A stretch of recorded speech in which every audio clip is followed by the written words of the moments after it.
Matapos ang napakatinding revelasyon na si Akira ay related pala kay Akao na isa sa pinakamalakas na assassin sa JCC kasama ni Sakamoto at Nagumo, ay ngayon na i-review na natin ang chapter 65 and 66 ng Sakamoto Days. Ay sa wakas, masasaksihan na natin ang kasunod ng mga eksena matapos ang paghaharap ni Toramaru laban sa grupo ni Shin at ang karagdagan pang revelasyon tungkol sa babaeng si Akao, na sa bandang huli ng video ay may witness nyo rin ang isang matinding twist at matindi rin mga kaibigan ng bakbakan sa chapter na ito. Kaya naman this is Mr. Maken at huwag na natin patagalin pa. Let's go!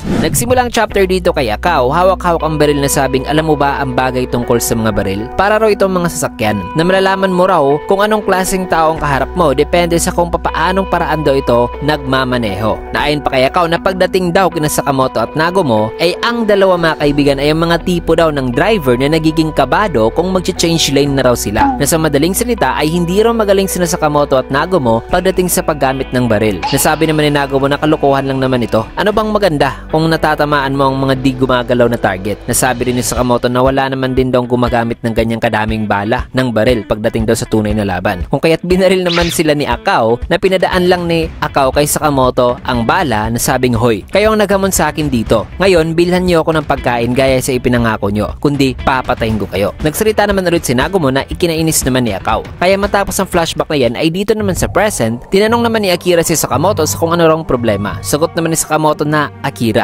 related ba kayo ni Rion, Akao? Sagot naman nang nasurpresa na si Akira na wikang, Rion? May alam po ba kayo tungkol sa kanya? Kasi si Rion ay tiyahin daw pala nitong si Akira mga kaibigan, na nagpunta nga araw itong si Akira dito sa JCC para hanapin mismo si Rion. Di naman kagad nakasagot si Sakamoto na sabing Akira, na bago muna yan ay ibinalin muna ang eksena dito kina Mafuyu at Shin na kasalukuyang pinagbabaril ni Toramaru, na iniwas-iwasan naman nila mga kaibigan. Sabi naman dito ni Toramaru na ipakita raw ni Shin ang kakayahan nito dito sa kanya. Kung kaya't sinabihan naman ni Mafuyu si Shin na patayin na lang daw nila itong babae. Sagot naman ni Shin na hindi raw siya naparito para pumatay. Sabay sinabihan niya si Kaji na, hoy, di ba isa ka sa mga special recommendation? Di mo ba siya kayang pigilan? Sagot naman ni Kaji na hindi, at more importantly ay ang nasa taas daw nila na habang nagsasalita pa si Kaji ay di naman siya pinakinggan ni na Shin kasi nag-aalitan nitong dalawa. Na sabi ni Mafuyu na sige na, patayin na natin siya. Sabi naman ni Shin na sinabi ko na sa'yo na hindi. Bakit ba hindi na lang ikaw mismo ang gumawa niyan? Sinabihan naman sila ni Kaji na, hoy, tumigil kayo. Pero di pa rin siya narinig ng dalawa. Nasabi naman ni Mafuyu na di ba iisang team lang tayo? Sagot naman ni Shin na ano bang nangyari sa pagsusolo mo noon nung nasa eroplano ka pa? Na ngayon gusto mo na tayong dalawa talaga ang papatay sa babaeng yon? Maya-maya pa'y agara namang nirescue ni Shin si Mafuyu mula sa atake na naman ni Toramaru gamit ang rifle nito. Na sa kanilang pag-iwas ay nahulog naman sila sa isang cliff na sa baba nito ay isang ilog mga kaibigan, na sa kanilang pagbagsak ay may kita naman si Toramaru na sabing maya-maya pa'y habang nasa ilalim sila ng tubig ay kinuha naman sila ni Kaji. Nasabi naman ni Mafuyu na ang lamig daw. May kita naman na pinasakay sila ngayon ni Kaji ng isang malaking log mga kaibigan. Nagpasalamat naman si Shin at nagpakilala naman ngayon si Kaji sa kanila. Habang si Mafuyu ay nasisisik na mga kaibigan. Tinanong naman ni Shin si Kaji sa kung bakit daw napaka-fan daw ng babaeng humahabol sa kanila kay Sakamoto. Sagot naman ni Kaji na hindi niya raw alam. Habang si Mafuyu ay nahihilo pa sakay-sakay itong log mga kaibigan. Maya-maya pa may kita naman si Toramaru na mabilis na sinundan sila mga kaibigan, na animoy parang si Tarzan siya mga kaibigan, na sabing, teka, gusto mo bang malaman? Pasigaw namang sabi ni Shin na, hoy, ano ka ba, isa ka bang unggoy? Matapos niyan ay bumitaw naman si Toramaru at naganda na naman na sabing gusto mo bang malaman sa kung bakit fan daw talaga siya ni Sakamoto? Kasi si Sakamoto raw ay ang kanya raw Diyos. Na matapos yan ay pinikita naman ang flashback na kung saan ay nirescue pala ni Sakamoto noon ang batang si Toramaru. Na nung una raw nakita ni Toramaru ang kanyang idol ay inakala niya raw noon nasasabog na raw ang kanyang puso. Kasi may dynamic daw na naiibang fighting style si Sakamoto kumpara sa iba. Na hindi raw talaga siya sigurado sa kanyang sarili noon, pero parang isang kakaibang nilalang daw talaga si Sakamoto. Kaya simula raw noon ay sinubukan daw niya maghanap ng suitable daw na theme song para sa kanyang idol na si Sakamoto. Dahilan na natutunan niya raw ma-enjoy ang musika. Nagsimula din daw siyang magpaganda gaya ng pag-makeup at pagpapakulay ng kanyang buhok, na nakakatuwa raw kasi nag-ensayo din daw siya sa paraan ng kanyang pagkipag-usap para in the future ay magagawa niya makipag-usap kay Sakamoto na walang problema. na siyang naging dahilan sa kung bakit nakaburo siya ng maraming kaibigan noon. Na ang kanyang mundo ay mas naging masagana raw, kaya salamat daw kay Sakamoto. Na matapos yan ay dito naman sa present may kita na nagawa nito Ramarong makasakay sa lag mga kaibigan na sinasakyan ngayon ni Shin na sabing kung kaya't ikaw na binastos mo ang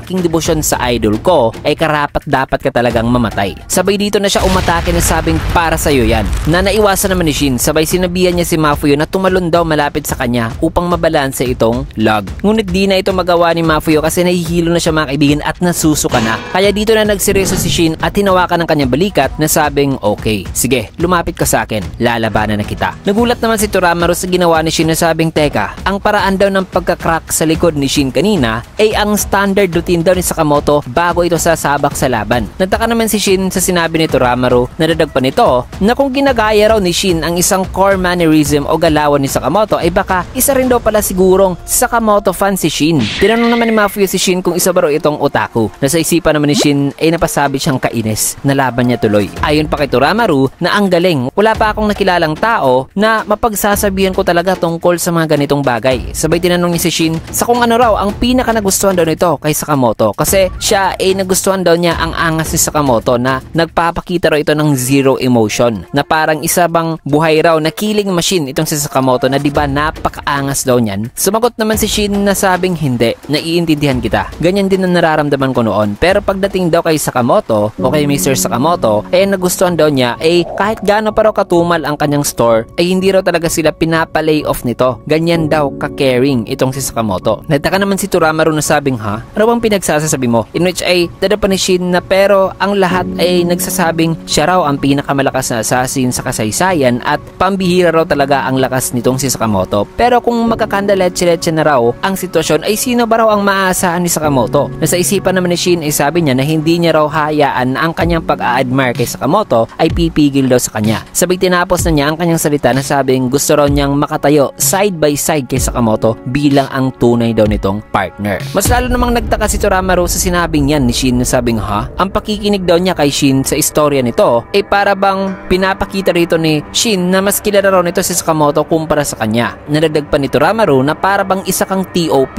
o ang top otaku na para bang ikaw talaga ang nangunguna at namumuno sa amin. OMG, nakakainis ka. Na hindi pa raw siya nagalit ng ganito talaga. Na alam na raw niya kung ano raw itong nararamdaman niya ngayon na para bang nasisense niya na may tinatago raw o nagre-refuse daw ngayon si Shin na mag-share pa ng impormasyon patungkol sa kanyang idol na si Sakamoto. Kung kaya't dito na siya nagpasalamat kay Sakamoto na sabing salamat Sakamoto. Na sa isa na namang pagkakataon ay pina-experience daw siya nito ng isa na namang panibagong emosyon. Sabay tinapos na niya ang kanyang salita na sabing seryoso ako. Kailangan mo na talagang mamatay. Maya-maya pa'y inatake na niya si Shin na nagpasira sa lag mga kaibigan na naiwasan naman ni Shin. Sabi naman ni Toramaru na nakaharang daw si Shin. Nawika pa niya na si Sakamoto ay may partner na maling-mali raw yan. Matapos yan ay bumuwero na naman si Toramaru na sabing hindi raw kailangan ni Sakamoto ng isang taong nagpapabagal lamang sa kanya. Sabay inatake na naman niya si Shin pero patuloy pa rin ang pag-iwas ni Shin na mabilis na maintain ang kanyang balanse habang napunta sila ngayon sa mababaw na parte ng ilog. Kaya sabi naman ni Toramaru na ang galing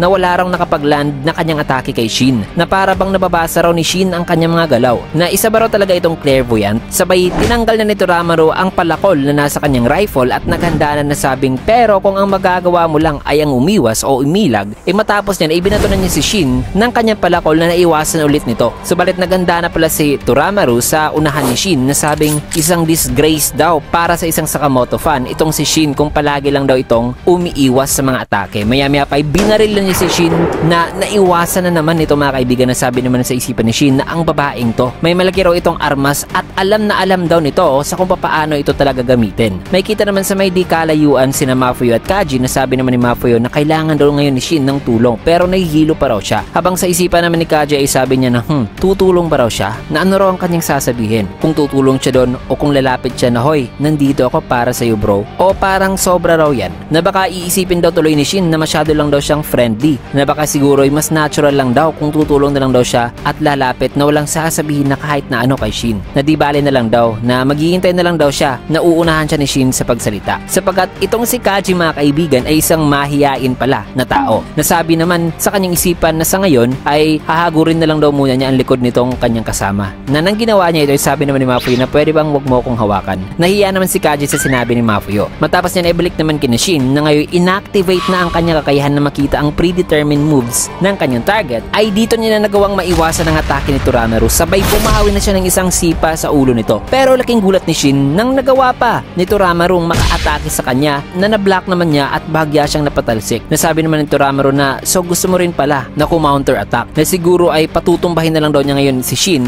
gamit ang isang malakas na atake lamang. Kaya dito na niya pinaulanan ng bala si Shin na naiwasan na naman ito, sabay sabi sa kanyang isipan na antigas daw pala ni Toramaru, na nakakainis na ano raw kaya ang gagawin ni Mr. Sakamoto kung si Mr. Sakamoto raw ang nasa sitwasyon na ito ngayon. Na nang iniisip ni Shin ang mga bagay na yan ay binawi niya ang kanyang salita na sabing hindi, walang silbi ang pag-iisip sa kung anong gagawin ni Mr. Sakamoto sa sitwasyon na ito, kasi magkaiba raw talaga sila ng katawan ni Sakamoto at abilidad, na kailangan niyang manalo rito gamit lamang ang kanyang sariling kakayahan, na kailangan daw niyang malaman sa kung ano raw ang kanyang magagawa ngayon sa sitwasyon na ito. Maya-maya pa'y mapapansin naman na may nasense si Shin sa kanyang paligid at nakita niya mga kaibigan ng mga figure ng mga isda, na dito naman kay Toramaru ay sabi niya na di raw talaga mahabol ni Shin ang lakas ni Sakamoto. Naghanda naman si Shin na namalayan naman ni Toramaru, na matapos niya ay sinuntok naman ni Shin si Toramaru na nasangga naman ito gamit ang kanyang rifle. Pero may kalakasan talaga ang suntok na ito, na habang napaatras ngayon itong si Toramaru ay sabi niyang whatever, kaya niya naman daw tanggapin ng mga may hinang blows lang daw nitong si Shin, na wala lang daw sa kanya ito. Subalit habang napaatras siya mga kaibigan ay napunta naman siya sa isa na namang cliff na may waterfall, na ikinagulat naman ni Toramaru, na habang papahulog siya ay sinabihan lang siya ni Shin na sabing narinig na ba raw ni Toramaru ang tungkol sa waterfall, na sa sobrang taas ay pinipigilan daw nito ang mga isda na makapunta sa itaas, kasi narinig niya raw kasi kanina ang mga boses ng isda, kaya na-figure out daw niya ang strategy na ito. Kaya may kita naman na tuluyan ng bumagsak si Toramaru. Kaya tinapos na ni Shin ang kanyang salita na ang paggamit daw sa environment as an advantage sa laban ay isa raw magandang respeto para kay Mr. Sakamoto. Naalala naman ni Shin ang sinabi sa kanya kanina ni Toramaru na kailangan daw niyang pabagsakin o atakihin si Shin ng isang beses lang gamit ang isang napakalakas na atake. Nasabi naman ni Shin sa kanyang sarili na ang kapangyarihan daw na makapag-deliver ng isang malakas na atake. Sabay umalis na si Shin na sabing kailangan na raw niyang bumalik sa kanyang team. Na sa kanyang paglalakad ay bigla naman niyang narinig ang thoughts ni Toramaru na sabing hindi, Sakamoto. Nataka naman si Shin, sabay tinignan niya ang ilog mga kaibigan dito sa may waterfall, in which ay narinig niya ulit ang thoughts ni Toramaru na sabing